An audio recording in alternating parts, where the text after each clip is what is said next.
이 말씀 중심에서 은혜를 경험한 사람들은 돌변하지 않는다. 은혜를 경험한 사람들은 돌변하지 않는다. 라는 제목으로 하나님 말씀 증거하겠습니다. 제가 두 가지를 전공했어요. 하나는 신학하고 하나는 심리학을 전공했는데, 심리학을 하면서 반드시 들어야 되는 학회가 있어가지고 제가 심리유형 학회라는 그 학회를 들었어요. 거기에서 이 과제를 줘요. 1년에 한 번씩. 소논문도 써내고. 그런데 저는 이제 그런 걸 못하니까, 그런 걸 못 쓰는 사람들에게는 일정 부분 상담을, 인터넷 상담을 할 수 있는 시간을 좀 맞춰야 돼요. 그래서 제가 상담을 이렇게 사이트를 하는데, 한 사람이 이렇게 상담 요청을 했어요. 이제 제 과제인데, 이 사람이 취업을 하려고 이렇게 면접을 보면서 한 팀으로 구성되어진 팀에 이제 들어가게 된 거예요. 그런데 이 사람이 너무 이렇게 이 사람 팀워크도 잘 맞고 사람들끼리 관계식도 좋고 다 이렇게 해서 이 좋은 점수를 맞아서 이 팀이 다 이제 합격을 한 거죠. 회사에 합격을 했는데, 합격을 하는 그 순간부터 사람들이 돌변하기 시작한 거예요.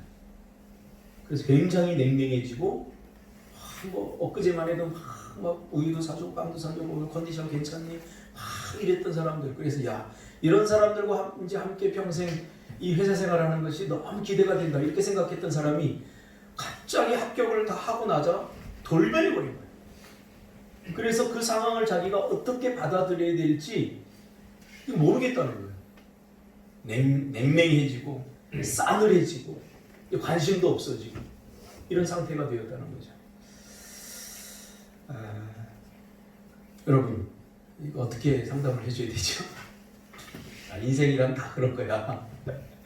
그러니 그냥 그러려니 하고 넘어가. 이렇게 말할 수 없는 거죠.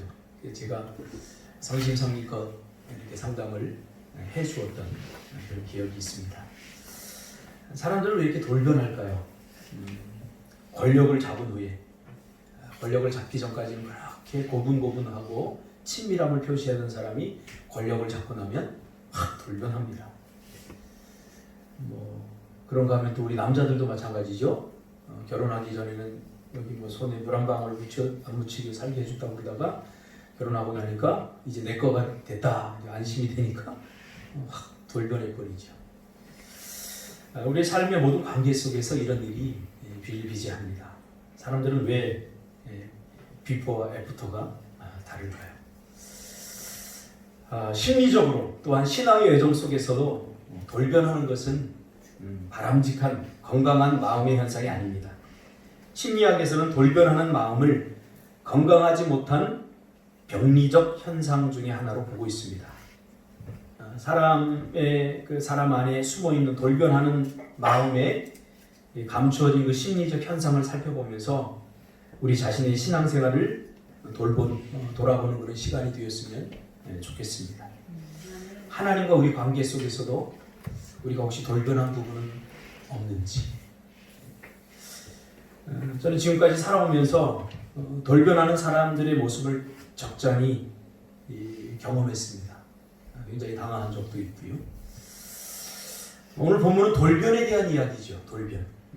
예수님이 십자가를 지시기 위해서 예루살렘으로 입성해야 하는 시간이 다가왔고, 이 하나님의 때에 예수님은 예루살렘으로 작은 나귀를 타고 입성하게 됩니다.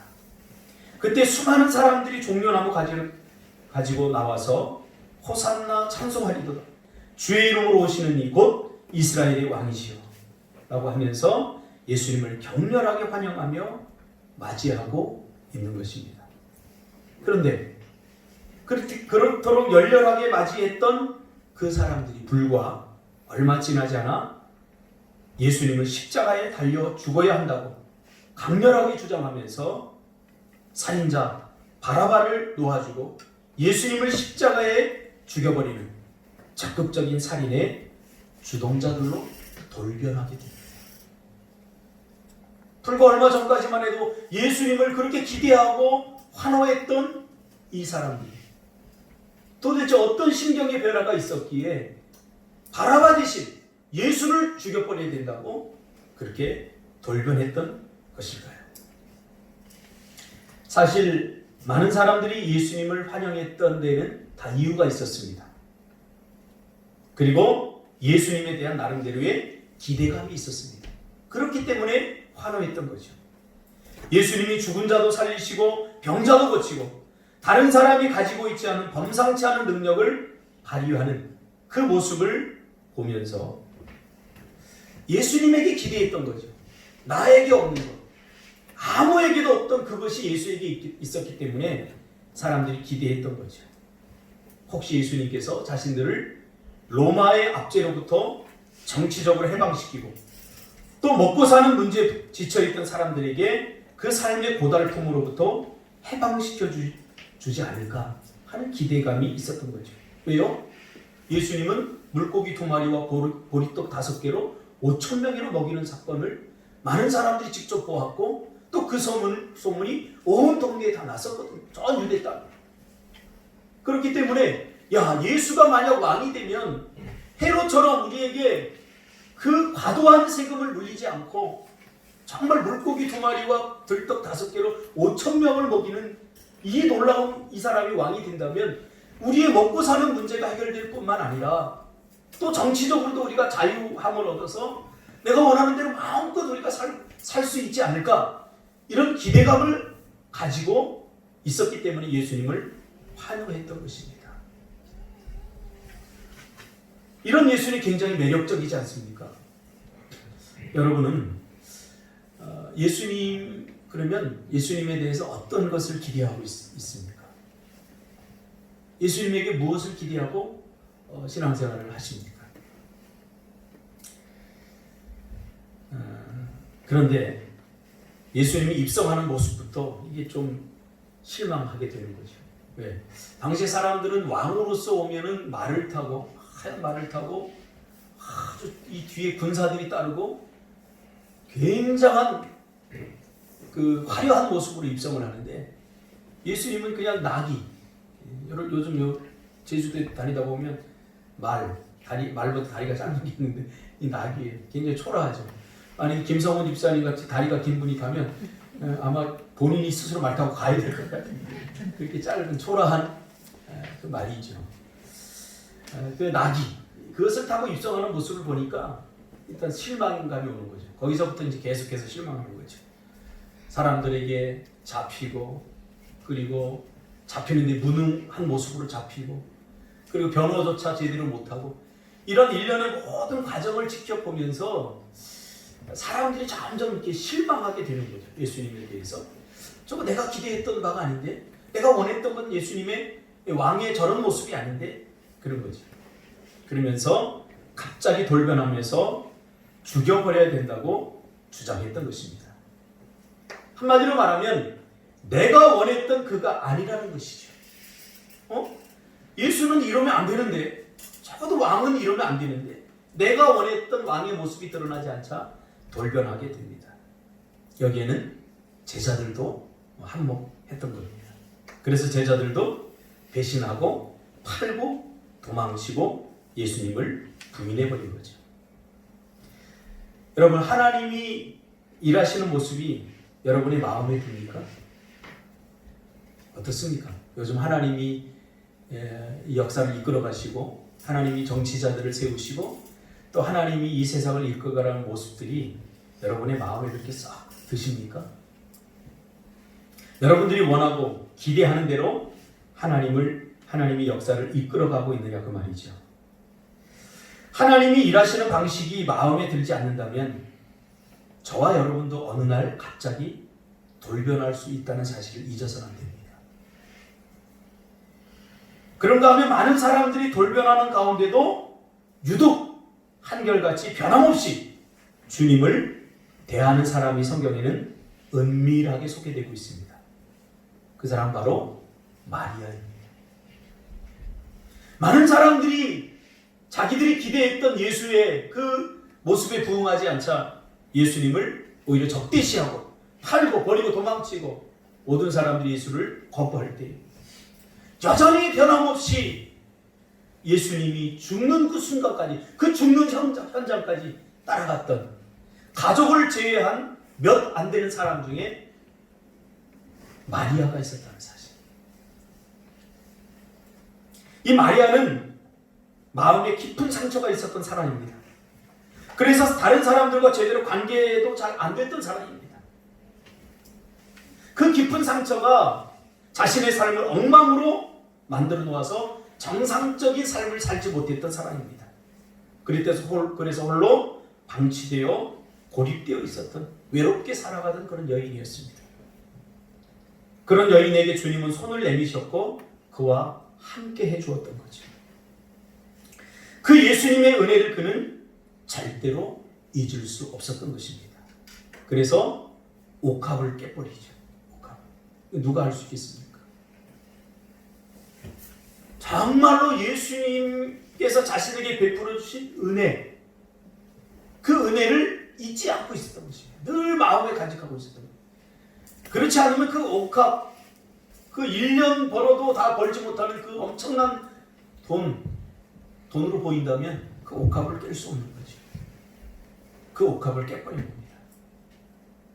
자신을 대해주는 예수님의 진심을 알아버렸던 거죠. 저는 이 마리아의 이 행동이 이해가 갑니다. 도마는 이해가 안 가죠. 가룟 유다도 이해가 안 가죠. 어떻게 이 돈을 차라리 다른 사람을 돕는데 굳이 하는 데 쓰면 얼마나 좋을까? 그렇게 실상 얘기했지만 이들의 진심은 그 돈이 아까웠던 거죠. 왜 저렇게 돈을 허비하지? 그러나 저는 이해가 됩니다. 왜 그것을 깼는지. 그걸 깨면서도 조금 더 아까워하지 않았을 것입니다. 예수님의 발을 씻겨주면서.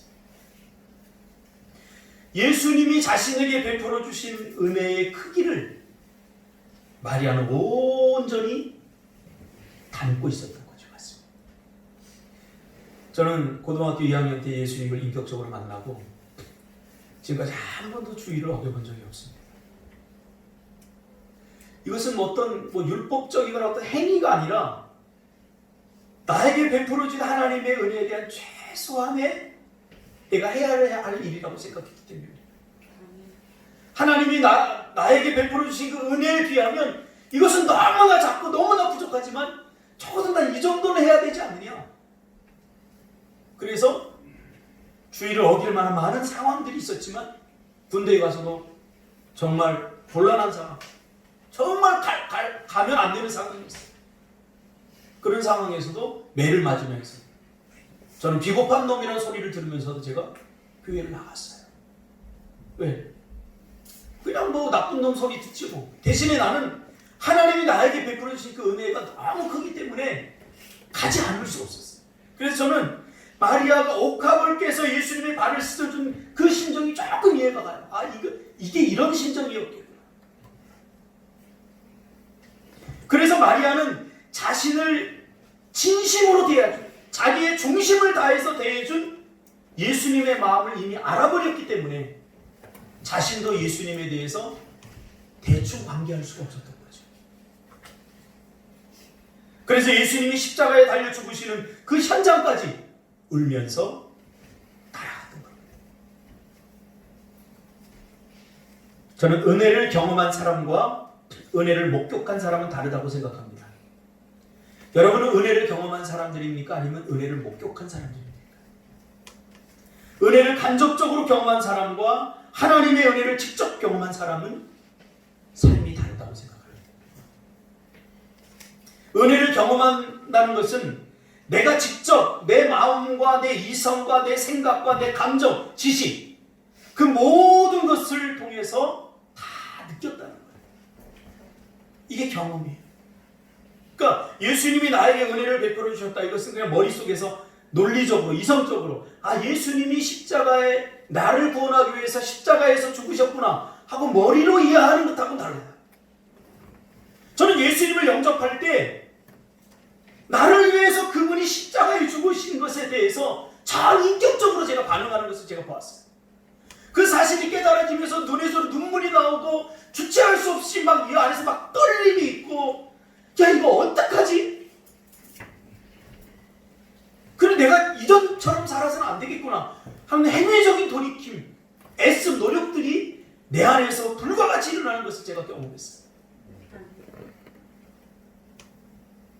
그냥 머리로 이해하고 이렇게 해야 되는데 이렇게 하지 못해. 이 정도가 아니었어요. 그냥 할 수밖에 없는. 은혜란 무엇입니까? 은혜란 받을 자격이 없는 자에게 거둬주시는 하나님의 거부할 수 없는 사랑 아닙니까? 이 정의는 제가 내린 거예요. 제가 신앙을 하면서 은혜에 대해서 많은 사람들이 이렇게 설명을 들었는데 이건 제 신앙적 고백입니다.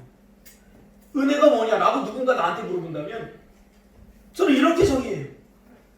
나는 하나님의 은혜를 받을 만한 자격이 절대 안 됩니다. 내가 한 짓이 있는데 내가 얼마나 나쁜 사람인데. 근데 받을 자격이 없는 나에게 하나님께서 자격을 묻지도 따지지도 않고 공로를 주장하지도 않고 거둬주셨어요. 그런데 내가 그것을 달라고 요청해서 준 게 아니라 그냥 주셨어요. 그냥 아주 강력하게 나를 코너로 받을 수밖에 없는 코너로 밀어넣더니 그거를 주셨어요. 그 은혜를. 그러니까 이 사랑에 나는 이거를 경험했기 때문에 아마 지금 누군가 나에게 이 자리에 와서 코로나에 걸린다고 해도 나는 예배를 포기할 수 없을 것 같아요. 제 진심이에요. 누가 나에게 총을 대고 너 주를 부인하면 내가 살려줄게 라고 나에게 묻는다면 나는 이미 이 은혜를 경험했기 때문에 내가 살라고 나 주님 모른다 그렇게 못할 것 같아요. 진짜 내 진심이에요. 여러분에게 솔직하게 하나님 앞에서 여기 내려놓습니다. 나도 왜 이렇게 된지 모르겠어요. 이게 은혜를 경험했다는 거예요. 이게 은혜를 경험했다. 마리아도 똑같습니다. 자신은 이런 관심과 사랑을 받을 만한 자격이 없다고 생각했던 것입니다. 모든 사람이 그에게 손가락질했습니다. 그런데 예수님이 아는 체하고 관심을 가져주고 그의 질병을 고쳐주고 이 마리아의 마음의 자세가 전형적인 가난한 자의 마음의 자세입니다. 제가 이렇게 주님을 만나고 나니까 몇 번의 과정을 거쳐서 정말 이 주님의 은혜가 날마다 깨달아져요. 받을 만한 자격이 있다고 생각하는 사람들은 예수님을 다른 시각으로 바라봤겠죠. 내가 그래도 예수님께 받을 만한 자격이 있어. 내가 예수님께 이 정도 했잖아. 내가 이렇게 했잖아. 내가 저렇게 했잖아. 하고 자꾸 공로를 가지고 나가겠죠. 이건 은혜 받은 자의 모습이 아닙니다. 이런 사람들 언제든지 돌변할 수 있습니다. 그래서 제가 청년 사역을 하거나 청소년 사역을 할 때 그렇게 돌변하는 사람들 많이 봤습니다. 그래서 제가 늘 청년이나 청소년들에게 하는 얘기가 복음을 전하고 이게 진짜 은혜를 받은 사람인지 아닌지 제가 잘 물어봅니다. 그 삶을 이렇게 관찰하면서 제가 지켜봅니다. 만약에 그러지 못했다는 생각이 들면 제가 불러서 다시 영접을 시킵니다. 여러분, 하나님이 우리에게 주신 은혜는 우리 준석 집사 있으니까 또 사용을 해야지. 질문 하나 하고 싶어요. 하나님의 은혜를 지금 갖고 있습니까? 네. 걸려들었어. 어떻게 갖고 계십니까? 삶에서 하나님의 은혜를 배우고 있습니다. 아니 어떻게 갖고 있냐니까 구체적으로 그 느끼는 거고. 구체적으로 하나님은 어떻게 갖고 있냐고요? 마음의 확신을 가지고 있고 보여줘봐. 살아있는 모든 순간이 주어져 있는. 아니 그러니까 그거를 구체적으로 어떻게 갖고 있는지. 은혜를 안 갚아갔어요? 은혜. 나한테는 지금 잘 갚고 있어요. 네. 열심히. 어제도 망고 사주더라고요. 우리 모두 같이 먹었잖아요. 교회를 나오고 있는 거예요. 사람들이 착각하는 게 있어요. 하나님이 우리에게 주신 은혜를 갚을 수 있다고 내가 생각하는 거예요. 하나님이 우리에게 주신 은혜는 갚을 수 없어요. 갚아도 갚아지지 않아요. 어떻게 갚죠 이거? 은혜라고 하는 말 자체가 갚아도 갚아질 수 없어요. 여러분, 인서야, 아빠, 엄마가 너에게 베풀어준 은혜, 지금은 모르지만 이제 한 20살 넘으면 네가 알 거야. 절대로 갚을 수 없다. 그건 내가 갚는다고 흉내내는 거지 갚는다고 해서 갚아지지 않아요. 저는 저희 어머니가 돌아가시고 나서 깨달았어요. 아, 은혜라고 하는 거는, 부모의 은혜는 내가 갚는다고 갚아지지 않는구나. 갚았다고 하는 것은 착각이에요.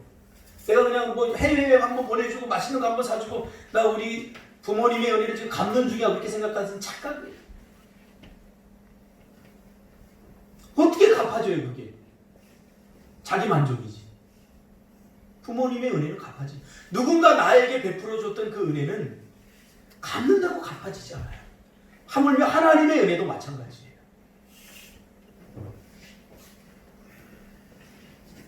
그러나 사람들은 수치를 정해놓고 통계로 접근을 합니다.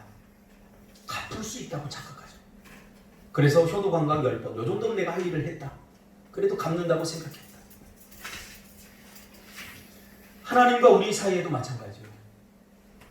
하나님의 은혜를 우리가 갚는다고 착각해서는 안 돼요. 갚아도 갚아지지 않아요. 어떻게 갚아요? 신앙의 위기는 내가 하나님의 은혜를 이 정도면 갚았다라고 생각할 때 위기가 오는 거예요. 이 정도면 괜찮지 않아? 갚아지지 않아요.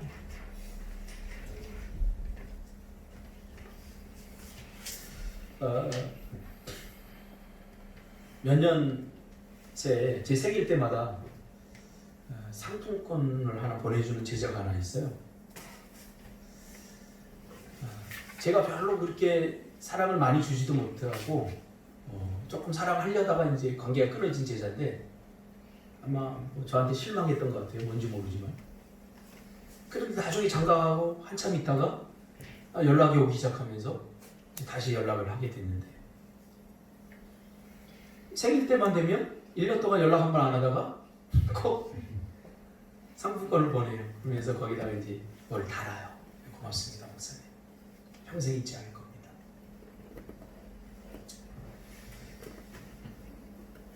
이제 궁금했어요. 왜 얘가 무슨 신경의 변화가 있어서 이렇게 할까?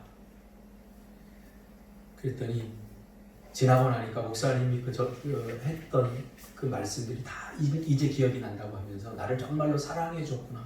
내가 정말로 큰 은혜를 받은 놈이었구나 하는 것을 생각이 났다는 거예요. 제가 자식을 키우면서. 그러면서 어떻게 갚을까? 아무리 생각해도 갚을 길이 없더라고요. 갚을 길이. 그래서 내가 평생 이 일을 해야 되겠다. 갚을 수 없기 때문에 내가 요만큼이라도 할 수 있는 선에서 늘 감사해야 되겠다. 그래서 1년에 한 번 내가 이렇게 해도 되죠? 하고 저한테 제가 되지 좀 올려라. 근데 내가 베푼 은혜가 요거밖에 안 돼. 그러니까 농담을 제가 했습니다만 여러분 하나님의 은혜를 갚을 수 있다고 믿는 것이 종교죠. 갚을 수 있다고 생각하는 순간 하나님과 내가 온전한 신앙의 관계가 아니라 거래 관계가 되는 겁니다. 거래. 하나님, 내가 이번에 미얀마 선교 이렇게 가고 이렇게 헌신해 줄 테니까 하나님 내 자식 서울대 가게 해주세요. 이렇게 거래를 자꾸 하는 거예요. 이건 온전한 관계가 아니에요. 여러분 생각해 보세요. 부부간에 정말로 이유 없이 사랑해주고 이유 없이 행동해야지 무엇 때문에 사랑을 한다면 얼마나 비극적일까요? 배혜선 집사님 얼굴이 이쁘기 때문에 김성원 집사님 사랑한 거 아니죠? 내가 너무 확 찔렀나? 그런 것도 물론 조금 있긴 하겠죠? 전부는 아니죠? 주여 할렐루야. 하나님도 하나님께 이만큼 했으니 하나님도 나한테 이만큼 해줘야 되는 거 아니에요? 이게 소위 말하는 공로주의입니다. 저는 솔직히 하나님 앞에 하나님 나한테 나를 구원시켜준 그 은혜에 비하면 아무것도 안 해줘도 저는 하나님이 너무 좋습니다. 또 이제 더 이상 뭘 바래요? 하나님이 물론 그렇게 해줄 분도 아니에요. 내가 아무것도 안 바란다고 하나님 나에게 아무것도 안 주실 분도 아니에요. 그런데 솔직한 심정으로 아무것도 안 해줘도 하나님은 나 그래도 하나님 사랑을 할 수 있을 것 같아요. 이제 불과 한 몇 년 전만 해도 못할 것 같은 지금은 이 하나님의 은혜가 너무 깨달아지니까 이게 가능해졌어요. 하나님과 우리 사이에도 순수한 은혜의 관계가 아니라 뭐가 자꾸 끼면 이때부터 비즈니스가 되죠. 저도 집사람 그냥 좋아요. 사실 저를 힘들게 할 때도 있거든요. 갱년기가 오면서 저를 많이 힘들게 할 때도 있었어요. 좀 믿기도 하더라고요. 근데 어느 날 이렇게 자는 모습을 이렇게 보니까 참 미치겠어요. 그래도 사랑스러워요. 할렐루야. 정성근 집사님도 그렇죠? 대답이 별로 자신 없네요. 정성근 집사님답지 않은데. 그러면서 그런 생각이 들어요. 아, 이게 사랑이구나. 우리 자녀들도 마찬가지예요. 말 잘 안 그래요. 정말 말 안 그래요. 얼마 전에 어디 가서 이제 텐트 같은 거 치면 딸들은 절대 그냥 안 도와줘요. 구경하고 있다가 다치면 들어가요. 그래서 뭐 텐트가 왜 이래? 막 이러면서 불평하죠. 그래서 이번에 며칠 전에 나가가지고 텐트 치면서 내가 요청을 했어요. 얘들아, 우리 좀 같이 치자. 나 외롭다. 좀 같이 치자. 그러니까 같이 치더라고요. 근데 저렇게 말 안 들어도요, 자는 모습도 얼마나 그렇게 이쁜지 몰라요. 뭘 했기 때문에 사랑하는 게 아니에요. 그냥 이뻐요. 이건 뭐 내 새끼라서 사랑스럽다. 그것도 아닌 것 같아요. 너무너무 사랑스러워요. 하나님도 우리를 이렇게 사랑하십니다. 그게 깨달아지니까, 야, 하나님도 내가 못되게 굴고 내가 이렇게 하는데도 하나님 나를 사랑. 여러분, 이게 은혜예요. 내가 뭘 죄를 안 지려고 하고 내가 막 이렇게 하려고 하고 막 하나님께 뭘 자꾸 해드리려고 하지 마세요. 일단 은혜를 받으세요. 이 은혜를 받으면 그 다음부터 자연스럽게 뭔가 주고 싶어져요. 뭔가 자꾸 나누고 싶어져요. 뭔가 하고 싶어져요. 이게 사역이 돼요. 그렇지 않고 내가 이것을 함으로써 하나님을 기쁘게 하고 그래서 하나님에게 뭔가를 요청하고 하나님 그때 주겠다. 이거 거래예요. 이거 힘들어요. 근데 하나님의 은혜를 먼저 깨닫고 나면 그 은혜가 너무 크니까 자꾸 이렇게 해주고 싶은 거예요. 이 친구가 저한테 그랬어요.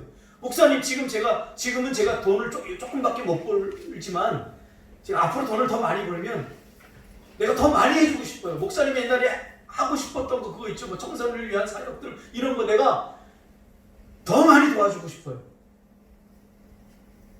그래서 내가 야, 그 마음 변치 마라. 그 마음 내가 한다.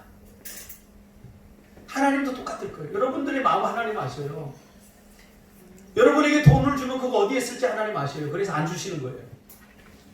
정말로 그 돈 주면 여러분 주의 영광을 위해서 막 못 써서 안 다니겠다면 안 줄 이유가 없어요. 그걸 삶으로 증명해 보여야 돼요. 갑자기 돌변한 사람들이 군중 심리는 이런 것이죠. 자신들이 원하는 모습대로 해달라는 것이죠. 종려나무 가지를 흔든 이유. 종려나무 가지는 여러분 함부로 흔들어서는 안 됩니다. 우리가 너를 왕으로 여기는 그 이유는 우리가 원하는 대로 해줘야 하는 것이죠. 그렇지 않게 되다 돌변하는 것이죠. 여러분, 나의 기대를 갖고 예수님을 대하지 않기를 바랍니다. 나의 원트가 강하면 하나님의 뜻이 보이지 않습니다. 내 육체적인 욕심에서 나온 원트가 강하다 보면 하나님의 뜻이 가려집니다. 잘 안 보여요. 나의 원트를 내려놓고 순전하게 하나님의 뜻을 구해야 돼요. 그래서 예수님도 육신의 욕망이 있었어요. 어떤 욕망? 십자가를 지지 않고 싶은 거예요. 그 죽음 앞에서 얼마나 두려웠을까요? 그러니까 예수님이 완전한 인간, 완전한 신이기 때문에 인간의 완전한 고통과 정서, 감정을 다 느낀 거예요. 죽음을 앞에 두고 얼마나 외롭고 두려웠을까요? 여러분, 아무리 사랑하는 사람도 죽음을 함께 해줄 수 없어요. 죽음은 오롯이 홀로 겪어야 되는 거예요. 얼마나 외로울까요? 이 죽음도, 예수님의 죽음도 마찬가지예요. 육신의 욕망이 나오죠. 나 살고 싶다. 그 순간에 예수님이 뭐라고 그러죠? 선언해 버리죠. 나의 원대로 마옵시고 아버지의 뜻대로. 여러분, 이게 정답입니다.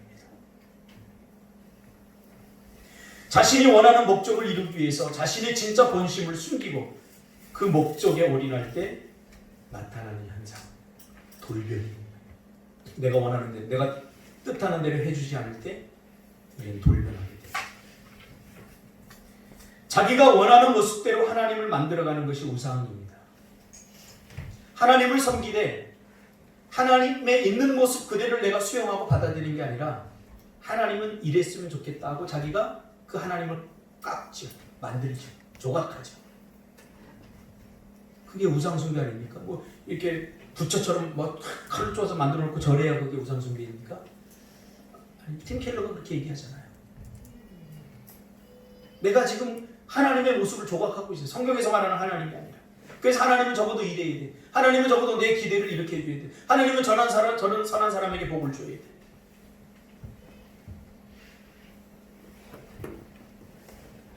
다른 사람의 모습도 마찬가지인데, 다른 사람의 모습도 관계 속에서 내가 조각하고 깎아서 만들려고 그러면 안 돼요. 그 사람의 있는 모습 그대로 받아들여야 돼요. 지금 이 모습이 준석 집사의 모습이라면 그것을 더 좋게 조각하고 깎으려고 그러면 힘들죠. 부부 사이에도 마찬가지예요. 부부 사이에도 원하는 남편의 모습을 딱 놓고 그걸 자꾸 아내들이 조각하려고 그래요. 그래서 뭐 칼도 대고 막 깎아내고 막 저 모습은 조금 보기 흉하니까 깎아내고, 뭐 남편 아내만 그런 거, 남편도 똑같아요.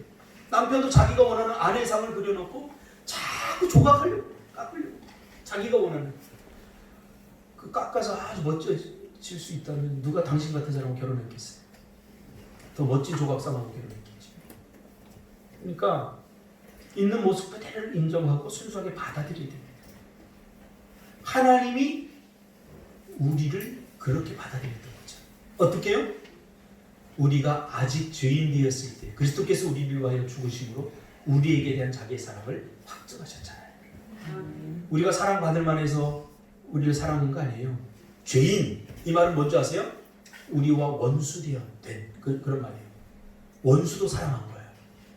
원수 정말 꼴 보기 싫죠. 죽도록 믿죠. 그런데도 우리를 사랑한 거예요. 하나님 우리를 이렇게 사랑했다고요. 그러므로 진심으로 대해야 됩니다. 가면을 벗어야 됩니다.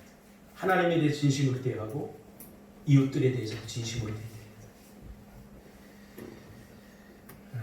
은혜를 경험한 사람은 마음과 뜻과 정성을 다해서 하나님과 관계를 맺는 사람들이죠.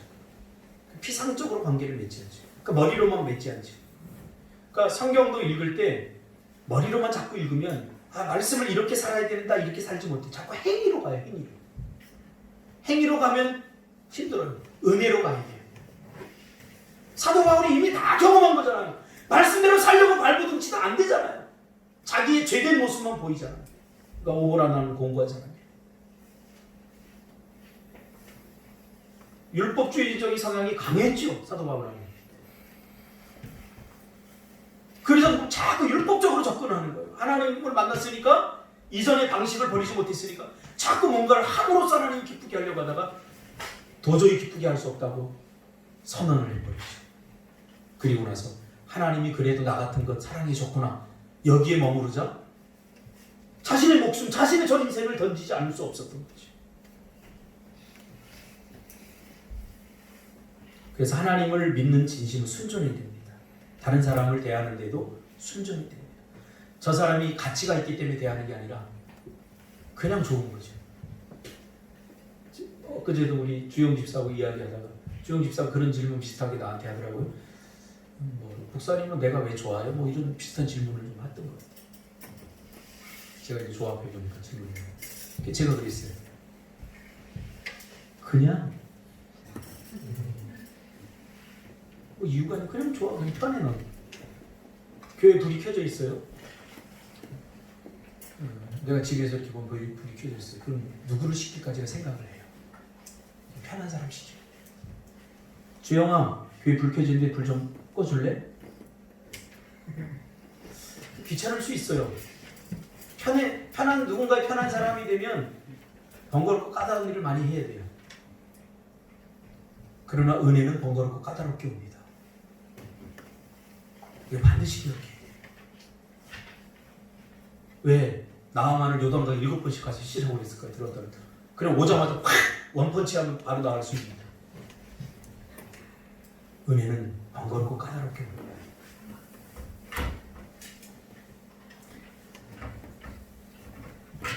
이유가 붙으면 거래가 됩니다.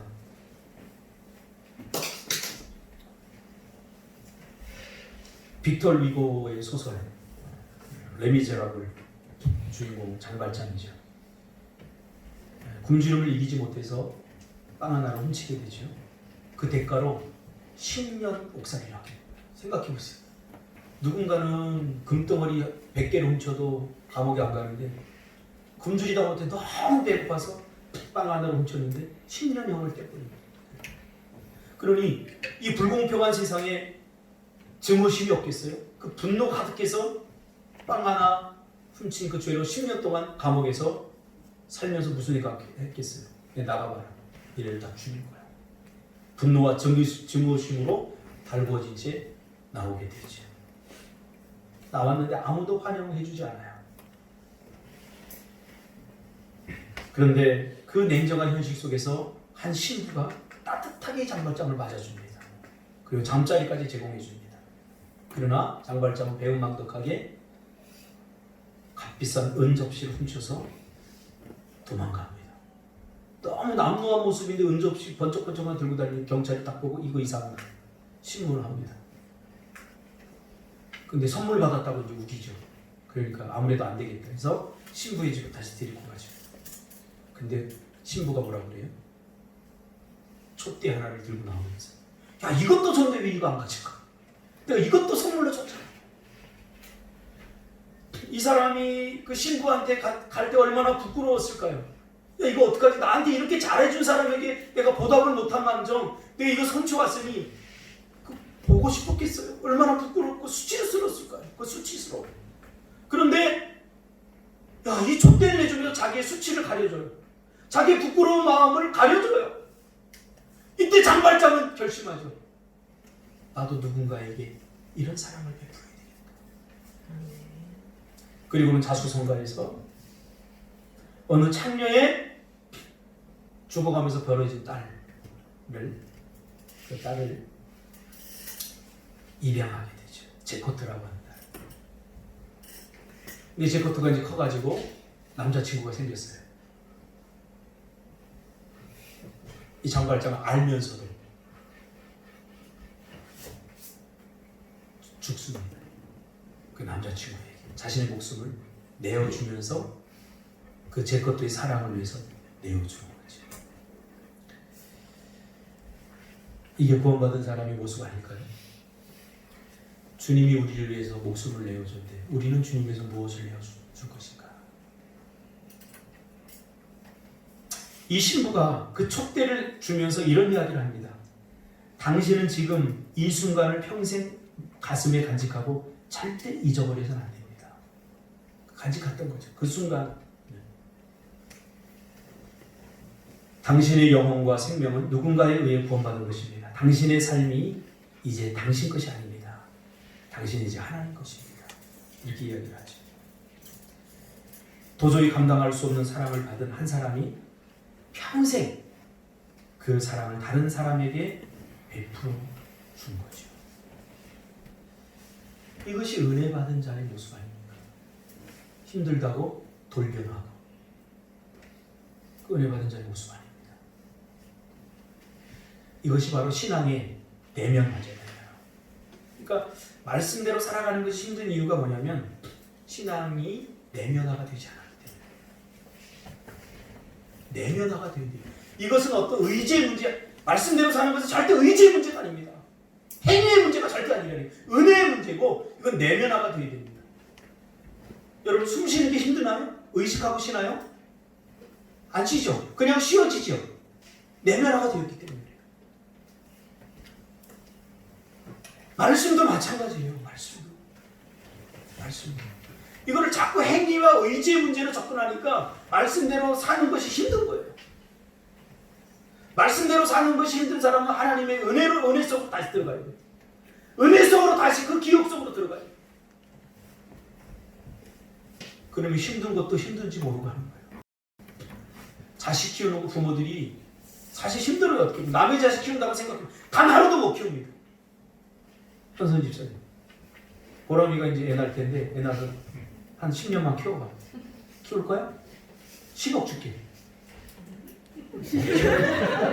절대 못 키워.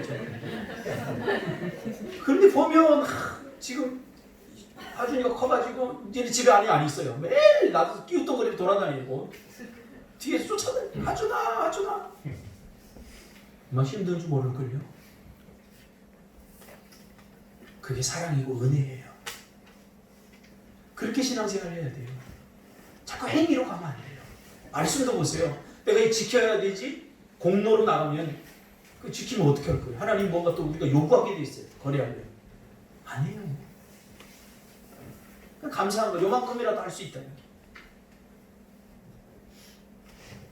여러분 하나님과 좀 진심으로 마음을 터놓고 대했으면 좋겠어요. 우리 서로 간에도 마찬가지예요. 가면을 좀 벗어야 돼요. 좀 관계하다 상처받으면 좀 어떤가요? 좀 손해보면 어떤가요? 노희경 작가가 쓴 사랑하지 않는 자 모두 유죄. 글을 읽어드리고 설교 마무리하려고 합니다. 나는 한때 나 자신에 대한 지독한 보호 본능에 시달렸다. 사랑할 땐 더더욱 그랬다. 누군가를 사랑하면서도 나 자신이 빠져나갈 틈을 여지없이 만들었던 것이다. 가령 죽도록 사랑한다거나 영원히 사랑한다거나 미치도록 그립다는 말은 하지 않았다. 내게 사랑은 쉽게 변질되는 방부제를 넣지 않은 빵과 같고 계절처럼 반드시 퇴색하며 늙은 노인의 하루처럼 지루했다. 그렇겠죠? 사랑하면 죽도록 사랑이 말 못합니까? 내가 사랑한다고 이야기하면 저쪽에서 나를 사랑하지 않는다고 말할 수도 있습니다. 뭐 자꾸 제기내는 거죠. 그러다 보니까 이 사람의 사랑은 늙은 노인의 하루처럼 지루했다는 거죠. 왜 그러겠어요? 상처받고 싶지 않았어. 내가 더 많이 사랑하면 상처받을 것 같으니까. 내가 더 좋아하면 상처받을 것 같으니까. 적당히 힘겨루기를 하면서 적당한 선에 사랑하려고 하는 거죠. 책임질 수 없는 말은 하지 말자. 내가 한 말에 대한 책임 때문에 올가미를 쓸 수 있다. 가볍게 하자. 가볍게. 보고는 쉽지 라고 말하고 지금은 사랑해 하고 말하고 변할 수도 있다고 끊임없이 상대와 내게 주입시키자. 그래서 헤어질 때 울고불고 말고 깔끔하게 안녕. 참, 이게 사랑입니까? 헤어지고 나면 그 다음에 세상이 망했으면 좋겠다 이런 생각도 좀 들어야죠. 왜 진짜 사랑했는데 그 사랑하는 여인이 떠나갔어. 생각해보세요. 태안 집사 사랑하는 보람이가 떠나갔어. 나 너 싫어하고. 그럼 어떨 것 같아? 그만 살아요. 진짜 사랑하는 사람이 이래. 근데 그 마음 감정까지 가고 싶지 않으니까 사랑은 해. 그치만 이렇게 자꾸 조건을 달아. 이게 뭐예요? 불순해지는 거예요. 사랑. 불순물을 자꾸 집어넣는 거예요. 하나님과 우리 관계도 이렇다니까요. 자꾸 불순물을 집어넣어요. 그래서 헤어질 땐 울고불고 말고 깔끔하게 하고 나는 그게 좋은 줄 알았다. 그것이 상처받지 않고 상처 주지 않는 일이라고 진정 믿었다. 그런데 어느 날 문득 드는 생각. 너 그리사로 정말 행복하느냐? 나는 행복하지 않았다. 죽도록 사랑하지 않았기 때문에 살 만큼만 사랑했다. 영원을 믿지 않았기 때문에 언제나 당장 끝이 난다. 내가 미치도록 그리워하지 않기 때문에 아무도 나를 미치게 보고 싶어 하지 않았고 그래서 나는 행복하지 않았다. 사랑은 내가 먼저 다 주지 않으면 아무것도 주지 않았다. 버리지 않으면 채워지지 않는 물과 같았다. 기도하겠습니다.